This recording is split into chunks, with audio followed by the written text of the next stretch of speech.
Welcome to Jacket Talk on LEB TV. It smells like football weather. Yes, it does, especially today.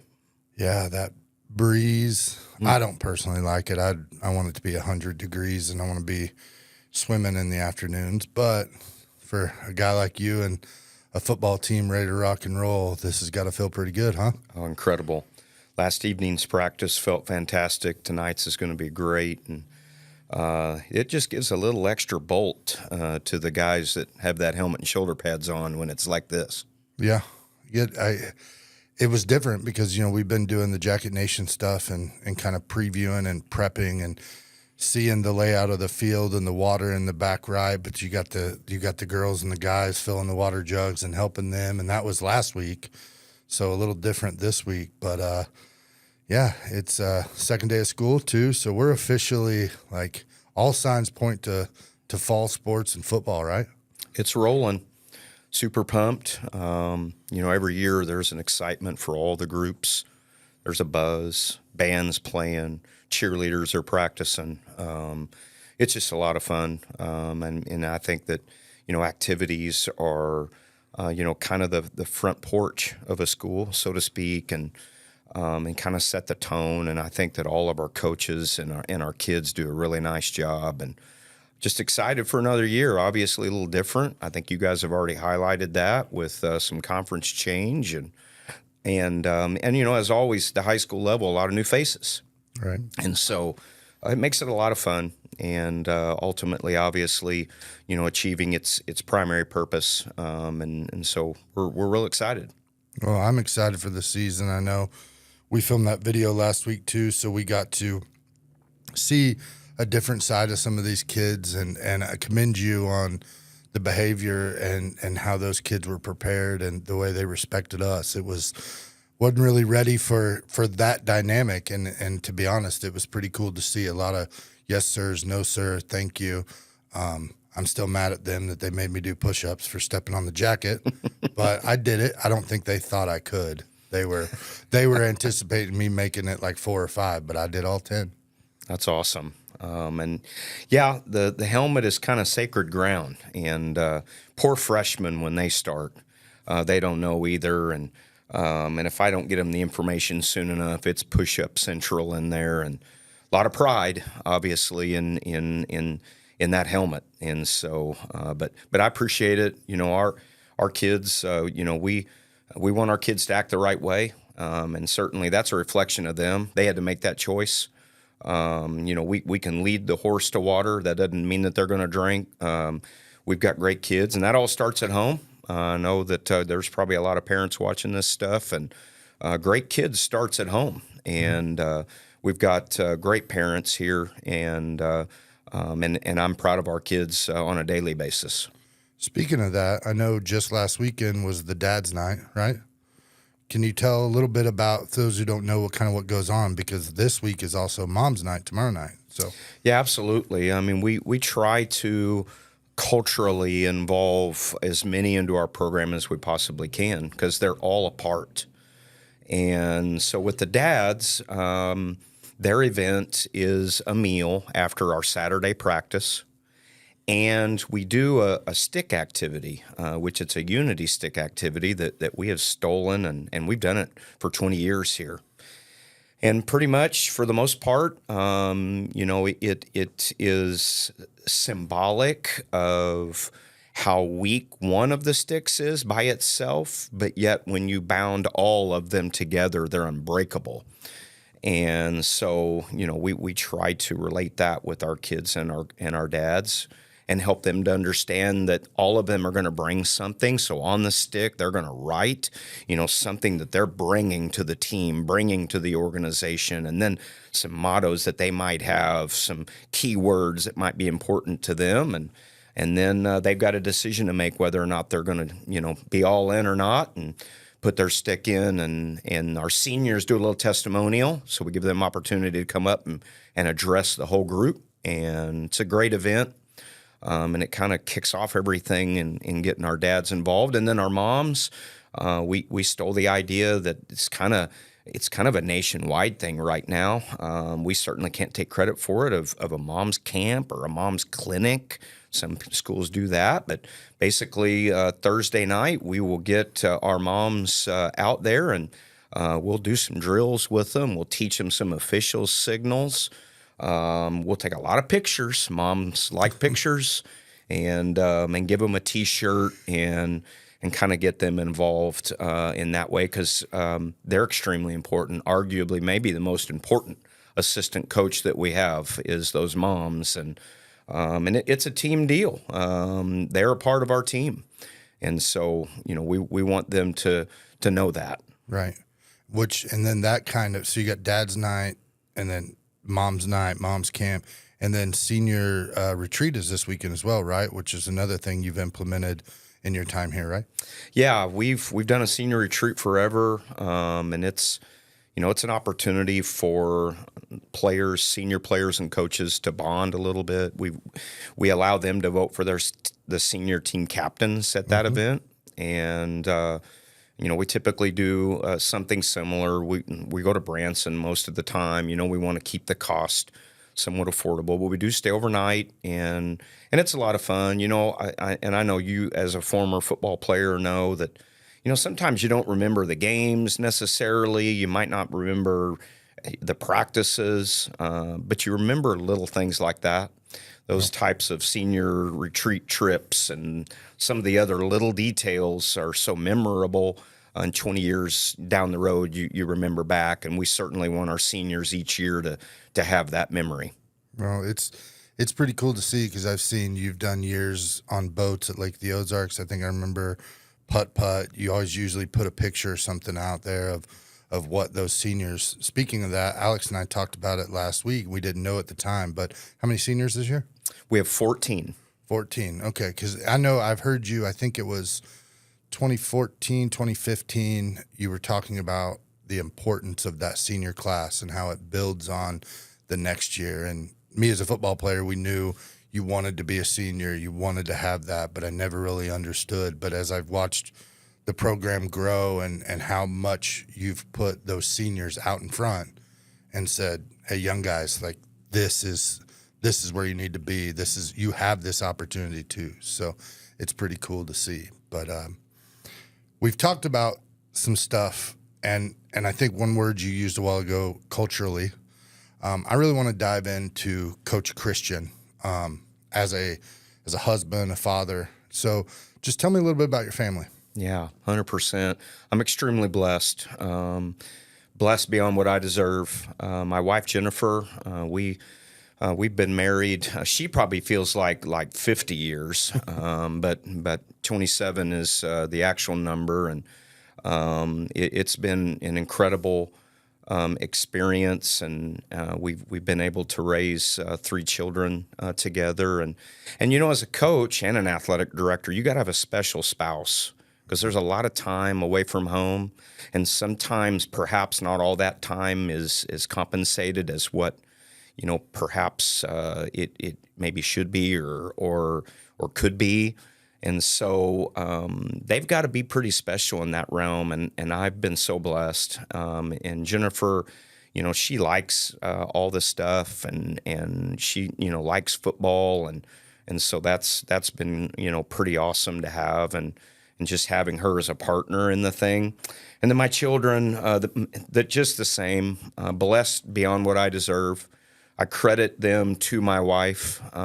She's an outstanding mother. My oldest, Trevor, is 23. He is a fifth-year senior at Drury. Because of COVID, it gave him another eligibility on the wrestling mat. So he's excited to take advantage of that. He will student teach in the spring. He's going into the family business. Coaching or just teaching? Yeah, for sure. He's going to teach history and then coach wrestling and football. And he's actually doing some practicum work at Stratford High School right now. And so we're excited for him. And Hannah, my daughter, my little girl, she just moved away from home. So that's been really hard. She is a freshman at Missouri State, and she is a sugar bear. We're really proud of her. She has been involved with dance since she was like 3 years old, and it's her passion and love, and she's done a great job with it. So we're really excited for her. She is majoring in elementary education and dance. So she's not really sure, I don't think, exactly which direction she's going to go there, but she'll major in both of those. And then my youngest is a junior, Braden. He has, been termed quite a bit as Sturby. Sturby, I want to get into that. People have asked me where that name came from, and I'm guilty of creating that name. I'm kind of, my family will tell you that I create dumb names for them, kind of like I do our players. And his was derived just because he was kind of, when he was younger, B is what he got called by most. His being Braden, it was just B. That was not satisfactory enough for me. And so I added Stir to it because he was always into stuff, right? Okay. And so it's really more of a young name that he got, but it's just carried, and it's been kind of fitting because he's kind of a quick guy, and so I think it's going to latch on forever. So, but he plays on our football team and also runs track for Coach Redmond in the spring, and so we're proud of him. So you're kind of winding down those years of having a child in sports and doing all that. I bet that's hard too. And Hannah was salutatorian or valedictorian last year. Incredibly She was smart. Yeah, she was valedictorian. Have no idea. It has to be my wife. Certainly not me. But yeah, we were super proud of her, and a lot of great effort. I mean, she earned that. A lot of late nights. That's one of those things for all those kids, not just Hannah, but all of them that, are in the top 20% pretty much, basically. They're putting in a lot of extra time in order to make that happen, and so we're super proud of her. Well, I know you've always made it a point, and you can tell in some of your social media content and stuff that your family over everything on a lot of stuff. So I commend you because, I've got an 18-year-old that graduated last year and a 4-year-old that'll be 5 tomorrow, and I'm watching, and these days start to dwindle, and then you kind of wonder what's next and what's going on. So I commend you for that. And then just the father figure that you are for the players and the kids in the district. And I want to get into that a little later about some of that. So let's talk about your start. Before Lebanon, Marionville, state championship, your final season at Marionville, correct? Or do I have those numbers wrong? Third season, and it actually all started as an assistant at Nixa. Okay. While I was going through college. Most that probably have seen me in person can probably guess that I didn't play college football. I did play in high school, loved it in high school, wasn't talented enough to play collegiately. So when I got to Missouri State as a student, first year I had to do a lot of figuring out of all kinds of stuff, but in particular what I wanted to do. And I started by coaching a summer 8th grade American Legion baseball team at my hometown, Nixa. And that kind of led into a little bit of just a fire to want to coach. And then I volunteered in football, volunteered in basketball, volunteered with the school team. And then while I was going through college, it ended up landing me stipends at Nixa. And so I did that for pretty much 4 full years while I was getting my degree. And then at the end, as I completed my degree at Missouri State, I was applying for jobs. I had an opportunity at Nixa as well to stay, teach history, and then remain in my coaching roles. And then I got an opportunity to interview at Marionville High School for their head coaching job, and they had offered the job. I've told many people this, like 7 people. And it had opened twice. I applied for the position in like December, and then in March it was open again, and I reapplied, and so I joke with folks, I was the last straw they had, and and very blessed. What a God thing. Plugged into that thing, very green, very raw, and had great talent there. We inherited a program at that point that had tradition. However, they had been down for a little while, which is normally the case when the job is open, right? I mean, usually a job is open for a reason. And plugged into that position, and we were able to turn it around. And year 3, we won a state title, the school's first. Pretty cool story.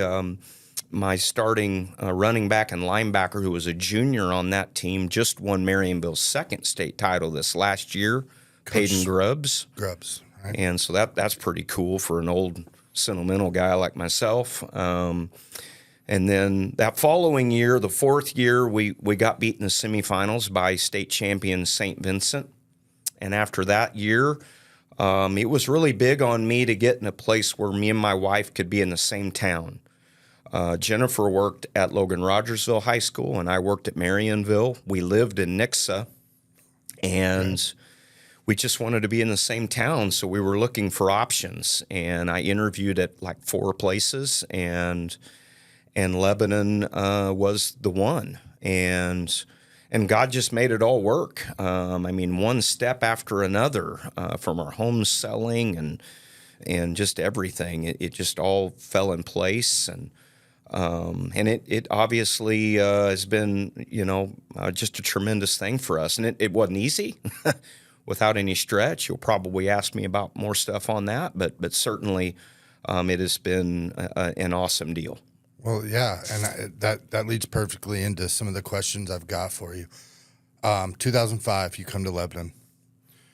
Lebanon had some ebbs and flows. Seen a few years. We talked about it with Kevin. Early 90s, Harv Welch, undefeated seasons. Some athletes after that. Then you get into, we won the district title. Sorry, I'm bragging again, but we were one of the first. So I'm gonna keep talking about it. But then you come along in 2005, and for lack of a better term, you blow up the program, and you say, I'm going to establish something here. I'm going to build something. So I want to kind of get into what that first few years was like, because behind the scenes, and at the time, social media wasn't prevalent. We weren't able to update people like we do now, and you can't do the things that we do to help show off. But just tell me kind of how you started, what path did you go down? Well, first and foremost, I tip my cap to all those guys back in 2005 through basically 2007, because the very first thing that we had to do was change how we work and change our physicality and change our identity. That's the first part of the culture rebuild, is really, establishing those foundational parts. That's where you have to begin. And that's not easy.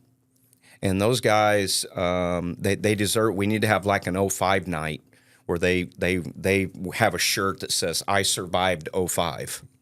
I've heard some stories. Because it was tough, and it was the only way. Because you must establish it. It must start somewhere.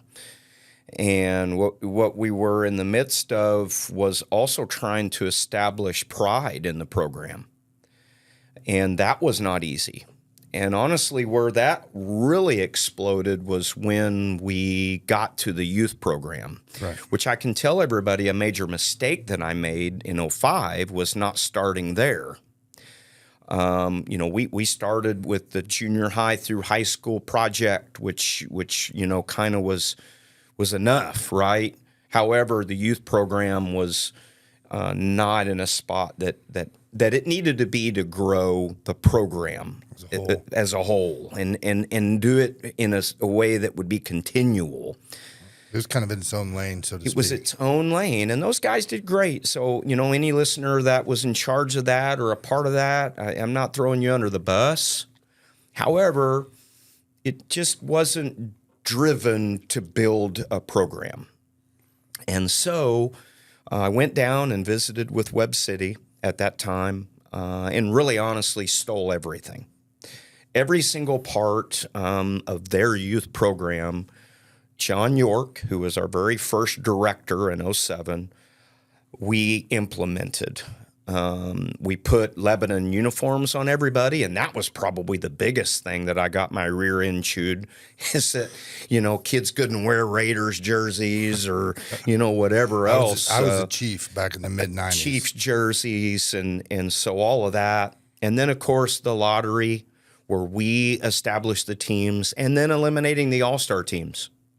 All of that was hard on the community. It was new. It was a change. It took a lot of selling. Obviously now we don't have to sell on that anymore very much. Back then there was a lot. Now I will credit the community of Lebanon. Even though they might have gritted their teeth a little bit, they backed off and let us do it and believed. And I'm very appreciative for that, because if they would have fought hard enough, they could have probably maintained control of their youth program. And then who knows where we would be. Right. I told our youth parents this weekend at our youth parent meeting that the reason our program is consistently relevant is because of it. Right. And so that program has been extremely important. And we've had some very important directors. And the director, if you're wondering what that is, so we hire someone that is basically the head of the youth program. I umbrella at the top. However, we're in season. So we have to have somebody that's able to kind of be the boots on the ground, so to speak, to really run that thing. And John York was first. John did a great job. Anybody that knows John, that's Ken and York's dad. He's a great leader and no nonsense. And and that's what we needed at that point. And then Dalton Pierce and Justin Loudon, and now Jason Starnes. And Jason's doing a tremendous job for us right now. And that program, we can grow. I'm not saying that any part of our program is perfect. I want to make sure everybody understands that. We need to get better. But certainly that program is keeping us going in the right direction. Gotcha. So, yeah, and shout out to Jason. He got me trimmed up this morning, and next week we'll be at Buzz Cuts. But I know you can see the passion that carries over from the coaching staff and you guys into what they're doing in the youth. And I know they've even got some things planned this year that are going to be even a little bit more different from what I'm hearing on that Under the Lights night. So I'm excited. So youth football, you're accrediting that to one of the foundations of the change in this program and building this culture. Tell me a little bit as far as the team goes. You get youth football kind of settled. You get an idea of what that looks like, and it's growing, doing its own thing. Give me some behind the scenes into Coach Christian and the football coaches in that 2005, 2006, 2007, where we start to see, because I think 2005 record, did I see 1-9? Yep. 1-9. So it wasn't flipping a light switch, right? It was not. And 1-9 was very humbling for myself. Coming off a state semifinal. And I probably needed humbled. That was probably healthy. But more growth than you can imagine. It can't be quantified how much we improved in that year in just a lot of those foundational things, and physicality, and how we blocked and how we tackled. And, we really, really focused in on those fine details that allow you to win and will prevent you from it if you're not good at them. And so, those things were hammered away. And then in '06, a very challenging year. We started off the season with some adversity. I'm really not going to talk about the adversity that we had because, some of the people involved might be listening, but we faced some adversity as a team. And honestly, sitting in the coach's office, a lot of us felt like, gosh, this year's going to be worse than last year, and we're fired. But to credit to a lot of our guys, and including some of the ones that the adversity hit, we were able to bounce back from that, and we went 5-5 that year. And 5-5, obviously, right now 5-5. I'm probably got a U-Haul truck in my driveway. But 5-5 back then was parade worthy there for a minute, and we did that, fighting through adversity. And really, honestly, I think that here's the pivotal part is that mentally, our culture changed a lot that first year. The second year, mentally, some of the things started to change in the belief set, which is so important. And a lot of people have asked me, well, how does that change? Well, you got to win a ball game or two. Right. There's no magic wand to that. I mean, they got to feel it to create the belief. And so, obviously, in that particular year, we took some steps in the right direction, and we were competitive with Camdenton that year. We did lose on the road, but it was 21-14, and so we felt good about that. Then in 2007, I felt like that, and this is all on me, but I felt like we took a step back. We went 5-5 again, and I felt we were better than that, and anybody involved would feel the same. And I'm responsible.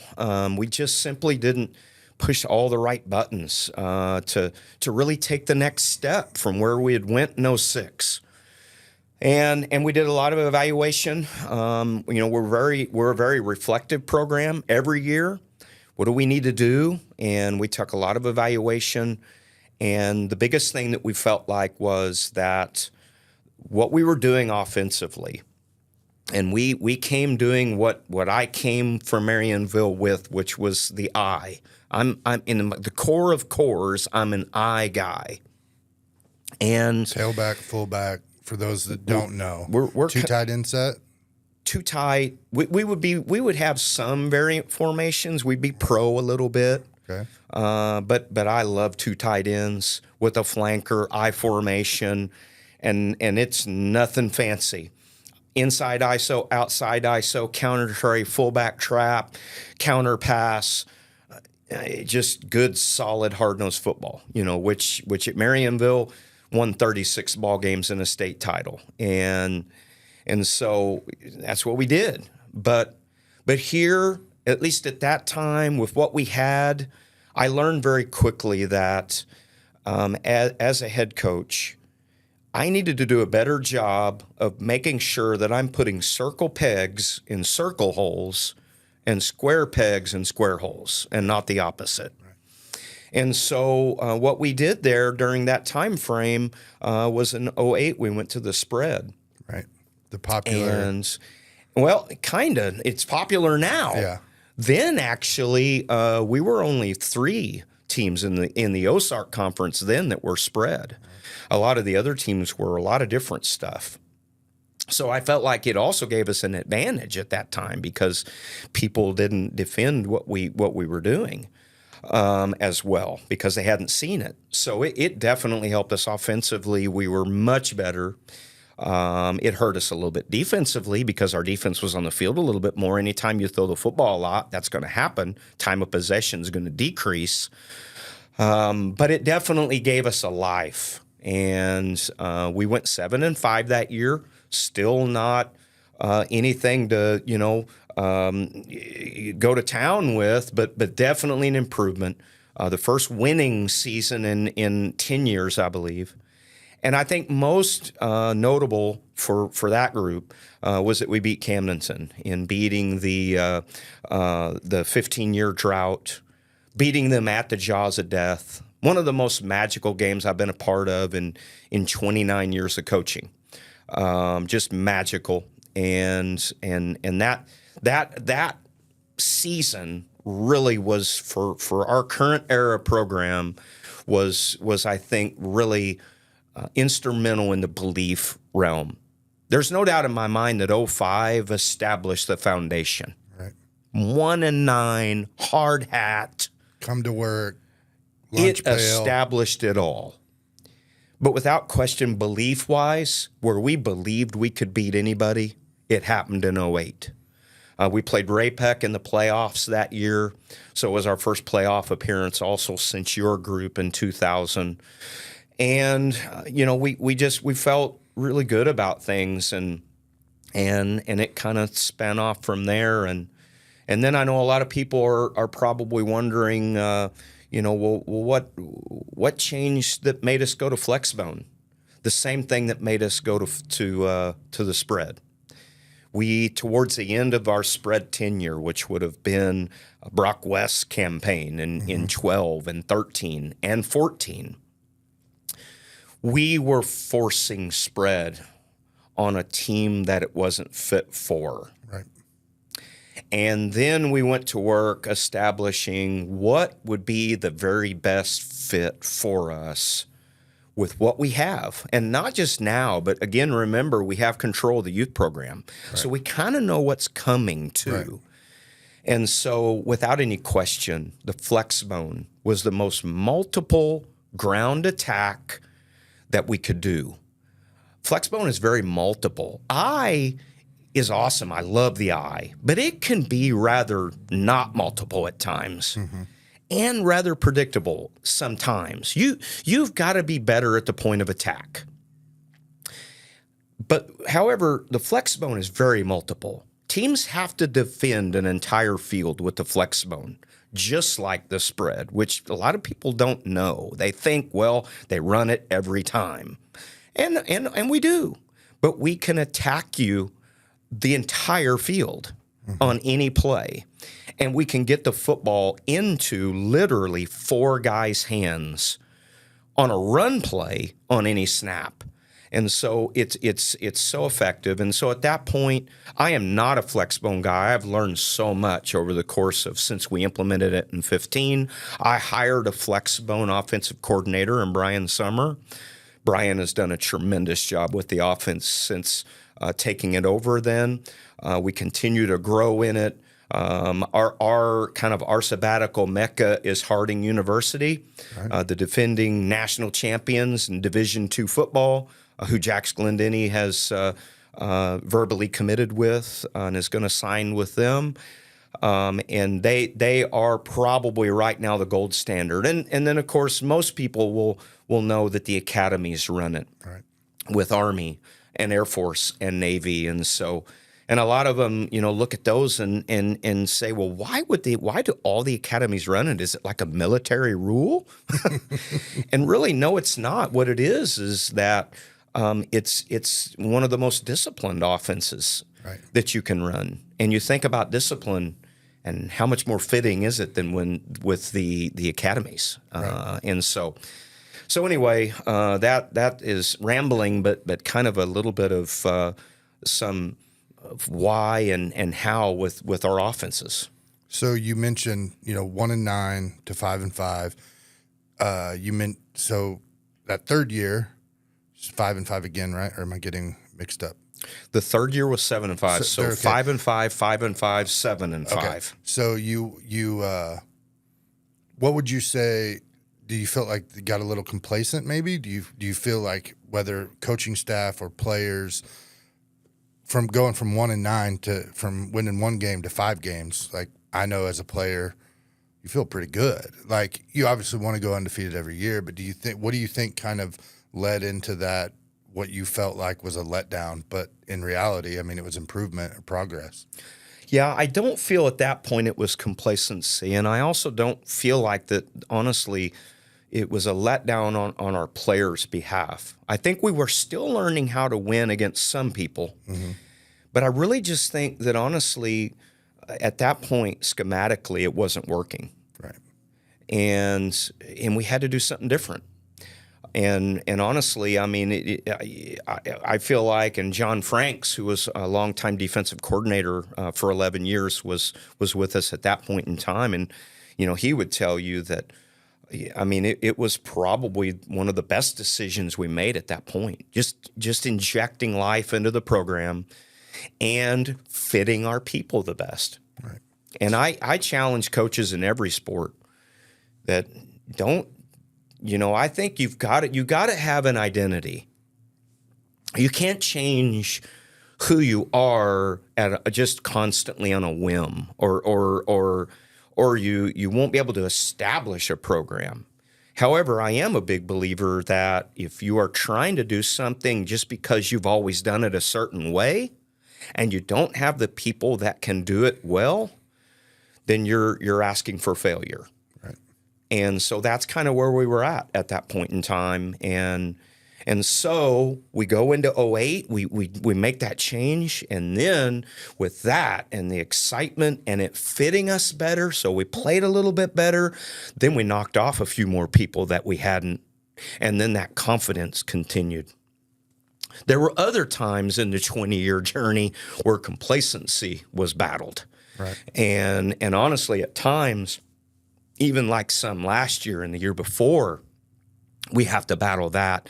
And oftentimes, that's something that we have to battle in the practice setting, where we've really got to make sure that everybody understands, coaches and players, that it isn't going to be handed to us. Mm-hmm. Now, I will tell you, the conference change has helped this campaign. Oh, yeah. I don't know that anybody is in a mindset right now where anything's going to be handed to us. So I feel really good about that. And that's one of the reasons why I've kind of been excited about this.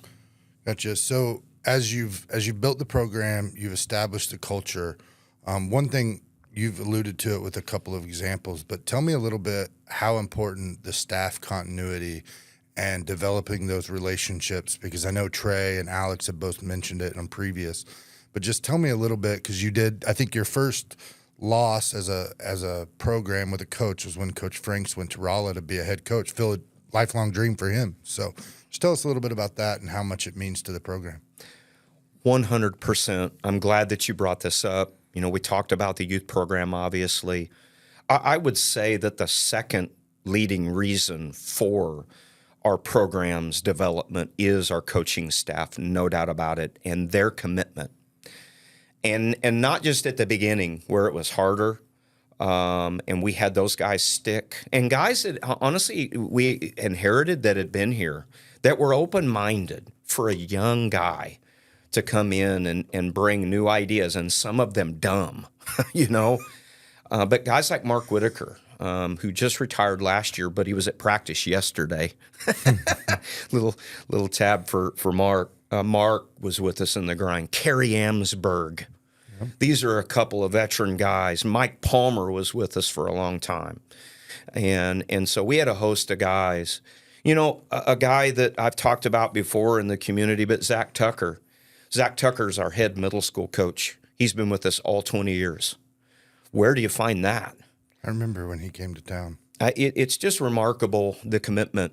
And I think that the biggest thing is that all of our coaches, they take ownership.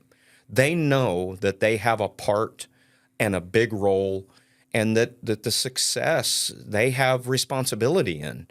And I think that certainly has contributed and helped to them wanting to stay. And this great community too. I mean, they support us here, and you might say, well, who's they? Well, they is we have great parents, we've got great players, our school, our administration, our boards of education that we've had throughout the course of the years.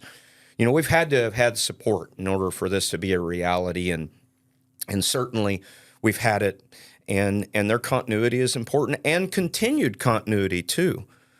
We've got guys right now that could go be head coaches, and the market is unbelievable right now.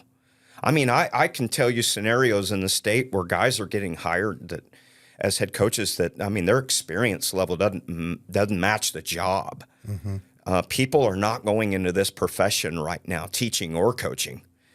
And so we got tons of guys on our staff that are ready to be head coaches, would be great head coaches, and could get jobs, and they choose to stay. And so I just think that says a lot about them, and it says a lot about Lebanon also. So with the continuity of coaching staff, the one thing that is a variable is the players. Teenagers, especially, 13, 14, 15-year-old, 18-year-old young boys are wild cards. We know that. No need to hide it. But how do you continue to relate? Because another thing I want to get into, I know that wins and losses are great, but I think one thing you bring to the table is your ability, and your focus isn't just wins and losses or square pegs and square holes. It's developing these kids. And so I'm curious from a parent side of things, from a fan side of things, how do you continue to evolve and adapt? Because you've clearly shown the program can adapt from moving from an I formation to a spread to now the flex bone and fit. But how do you do it? Well, number one, obviously, it started as a player for me. So my home setting, I had two very loving parents. Both of them had their struggles. And because of those things, my coach, Rich Davies, who has passed, which was very hard when he did, he was legitimately a father figure. And so not only did it create a love for the game for me, and I was a very average player, but it was my family. And that established in me at that point in time and just was a blueprint for when I began to coach. What I wanted to do was create the same things that Rich Davies created for me, which was family setting so that I could be father figures for others. Even folks that have great homes need more mentorship and father figures. And so that's where it all began. And obviously, I was clueless. Some would say still am, but definitely clueless when I first started about how to be that. And I had to do a lot of learning and still do, learning from veteran people. I think that one of the things that I try to do constantly is steal from people that do it better than me. And so I had to learn a lot of ways, but it all comes about by being real and being honest and then caring and establishing relationships. It doesn't mean that we're going to be soft. We get after kids. I get after kids. They're hard conversations sometimes. They're not always going to like me, but every kid will know that I love them and I care. And it's real, and it's deeper than just what I get from them in the game. And that's one of the things as the athletic director that we try to communicate and that our coaches here in Lebanon, I think, do a phenomenal job of as you get to know all of them, is that they really value being transformational. And that's really what it's all about. Transformational coaching, where I take Johnny, and Johnny, I want to get to know him as a person, and I want to get involved in his life, and I want to help him be better.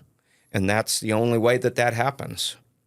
Because if you're fake, if you're transactional, it's only what Johnny can do for me, then you're never going to break the wall. And truly never get inside here with them, which is where the only place, until you get in here, you're truly not going to be able to impact them because they're not going to hear you until then. And I still have kids that I'm trying to break the wall. I'm not perfect, no way. We got 85 players on our team right now, 9 through 12. I have not broken the wall of every one of them, but I'm working on it. Is the wall the same in 2024 as it was 2005? No. Or what do you see difference-wise there? A lot. And I would tell you, and this ages me, and I don't like getting old. You know what I mean? I'm feeling it. I'm getting every day. tired of talking about getting old too. My bad. We can go on to something else. But no, it's just this guy right here that's buzzed 400 times on my lap. That's what's changed the most to me. Obviously, some of it's good. I mean, what you all are doing here, and just there's so many things that technology has positively changed. But then there are a lot of things that I think are very negative. Mm-hmm. And that is the biggest change to me. So when I communicated with a kid in 2005, I could look him in the eye, have a conversation, and probably that kid was going to understand. or at least closer. Now I might have to get on and text the kid and use different emojis or pictures to communicate, to then maybe get a face-to-face that then maybe they will understand. And so kids don't know how to communicate anymore. That's one of the things in our character education program that we do weekly. One of our initiatives with them is helping them to be able to communicate face-to-face. That's changed so much. The other thing that's changed a lot, and I'm going to get on a soapbox here, and I'm sorry in advance. Let's hear it. The purpose of activities has changed in 2024. And it maybe was already brewing in 05. Might have been more when you and me were rolling, that it really, I think, was different.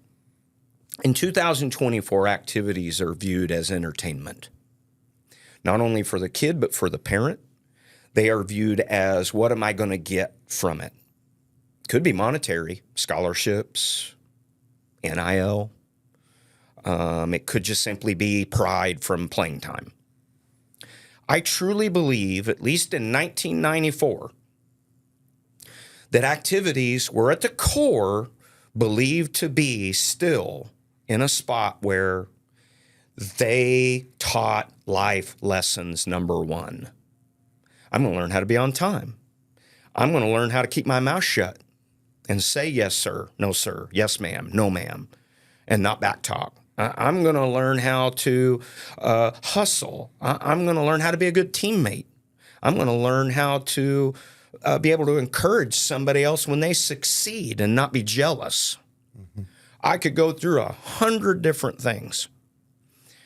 And right now, I worry that people don't value that stuff anymore. And because of that, if things aren't being met in the entertainment realm, quit. Why do it? If you can't start, if you can't get this, get that, then I feel that too many people potentially step away because of that, ignoring all of the other things that are learned, and sometimes learned through failing. Because I don't know about you, but I learn a lot from failing. And I have failed and failed and failed. Every day I fail, and I learn a lot from it. And I think that people try to prevent it, especially parents, when in reality it's the most important thing that your kid can go through. Right.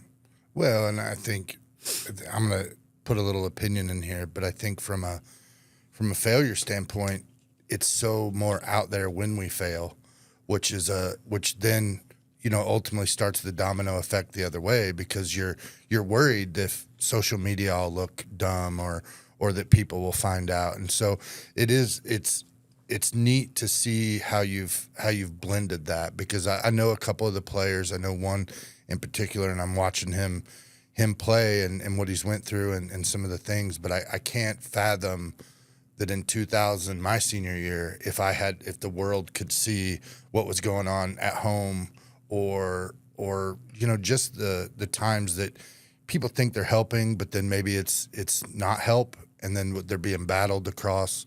And then we see, of course, you mentioned the activities things, like there's been, you should play this sport or you should do this sport, or I think you guys have done a great job of being a program that encourages multiple sports and really figured out how to embrace those kids that decide to do that, or if they decide to not do this sport because there's such a future in other sports, and it's like, hey, you're generational, like step back and do it. So it's I commend you for what I've seen, and I know, like I said, on the back end of how some of the things that have been handled is pretty cool, and I don't think you would anticipate or expect those reactions and those things to happen. So again, from me to you, it's pretty cool to see. And I think that's why I wanted to have this question, because that side of coaching, wins and losses, butts in the seats in the stands, community, all of those things, it's about molding these kids and figuring out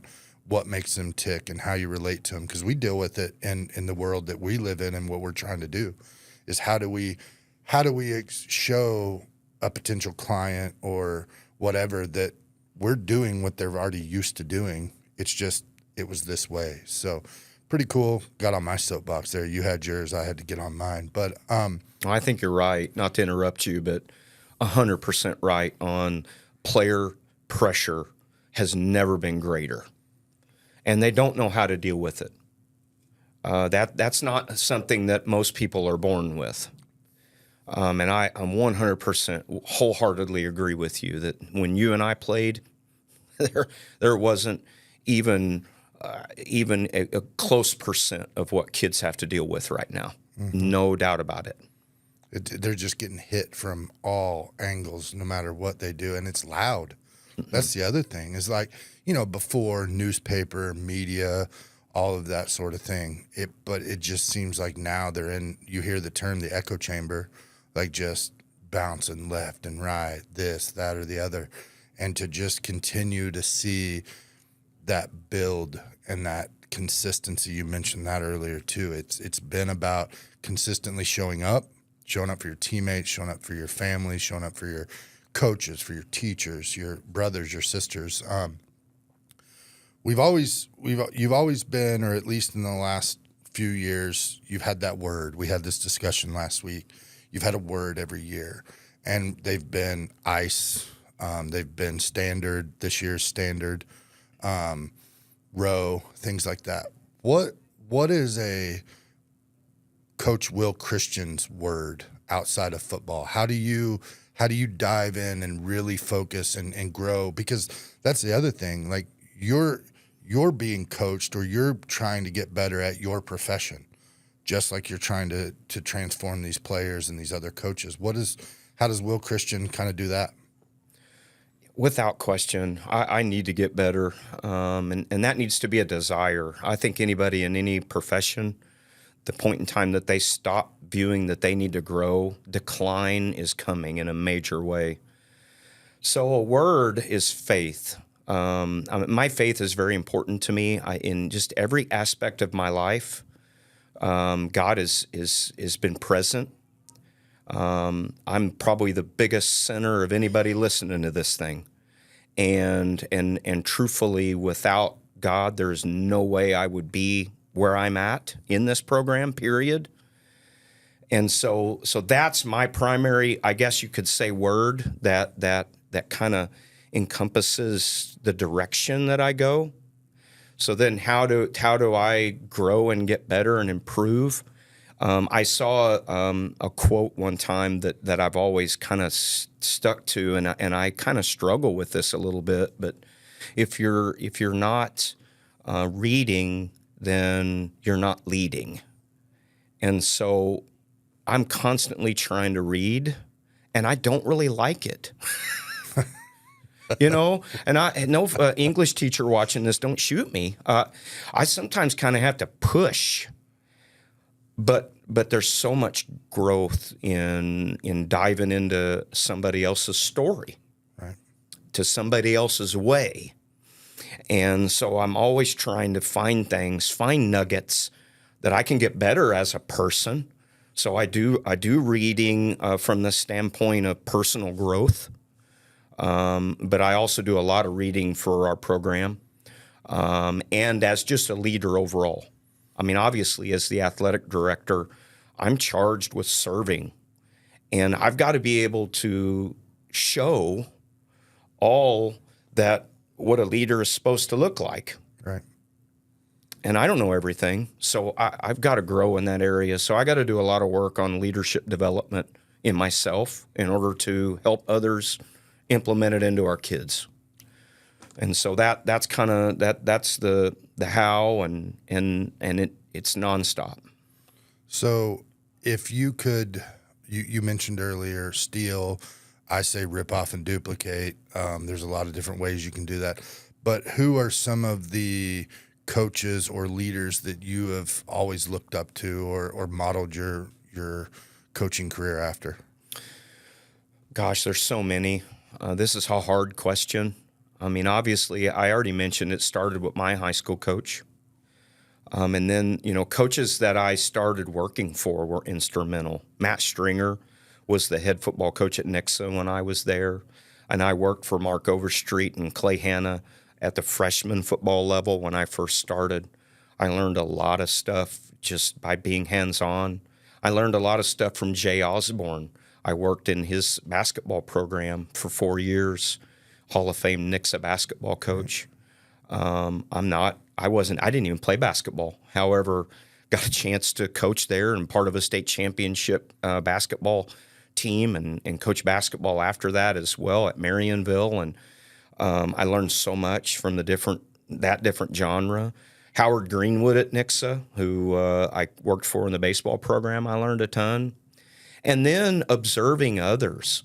When I first got here at Lebanon, observing Kurt Thompson and Bob Shore. Mm-hmm. I learned a ton from both of them. Talking to them. Kurt was the head coach at Kickapoo. That's right. And of course, Coach Shore. I mean, I still, anytime that I get a chance to see Coach Shore, I just kind of get close. All right. He'll be talk. in the room. You want to be in the room? Be in the room. I always learn something. And then John Roderick, who just retired at Webb City. I mean, if he jumped off a cliff, I probably do it. Because he, obviously, proof's in the pudding, right? I'm stumbling around, but 15 state titles. Right. He's won more state titles than some coaches have winning seasons. Right. And obviously, it's the program, I know, but he's a gold standard how to do things right, and there's numerous others. There's others at the other level that I study from afar. From reading or watching videos. I like watching interviews. Mm-hmm. Sometimes you can learn things just from an interview, in how a coach deals with certain things. Well, we've been through everything.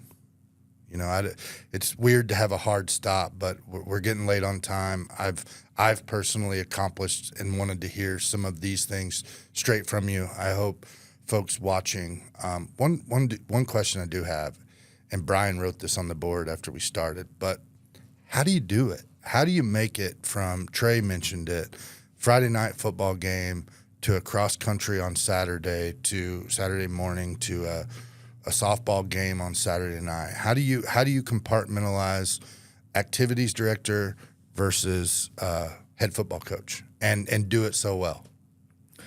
Well, I appreciate the compliment. I can do it better. Some might not feel I do it well, but I think number one, you just got to be organized, and you got to just give great effort. I think if both you and Brian were in my shoes, you could do it too. It's just giving great effort, and that's something that we expect out of our players. You talked about ice. And I'm getting coach talky on you here, but truly I'm simple. And I believe this. ICE is integrity, courage, and effort. I live by those three things. I'm a very simple person. And so great effort is a staple. And so you just got to be organized and you got to care. I do genuinely care about cross country and volleyball and Trey's golf team and all of them. I want to see them succeed. It isn't just some probably view I'm just trying to save face. I'm just showing up to keep people off my back. And I'm not going to convince them different. But truly, I do care about Lebanon. After 20 years here, this is my community now. And I want all of our programs and kids to know I care. And how else am I going to accomplish that unless I show up? Showing up. It's pretty simple. When you like you said, you're a simple person, break it down, show up. And it's amazing what happens when you just put some effort into it, take the courage you mentioned and integrity. I get it. I think maybe that's going up on my vision board that's make-believe, but it's still there, believe it or not. There is a little bit of organization in this head somewhere. But, Coach, I can't thank you enough. We're 10 days out from opening night. Webb City comes to town. There's a lot of things you got on your plate that you'd much rather do than sit here with us two and look pretty on the camera. So I can't thank you enough. I can't thank you enough for the access you've given us. Alex and Jacket Nation Sports is just getting started, and thank you. And we're looking forward to a heck of a year across the board. Well, I appreciate it, and big shout out to you guys. I mentioned it on social media already, but I can do it verbally now. You guys are all doing an incredible job, and I will admit I was a skeptic. Yeah. And you have way overshot what my expectations, and I know you plan on making it way better. So kudos. This is so great for the community and the kids and our coaches. The community, the coaches, the players, they all make it possible. And I can speak for Brian and Alex and Kevin and Trey and all these. We're just getting started, and it's going to be different, and it's going to be fun. And first and foremost, we're going to put this community on the map. So we're excited. And again, thank you. Well, thank you. Appreciate it. Yep. Go Jackets. You bet.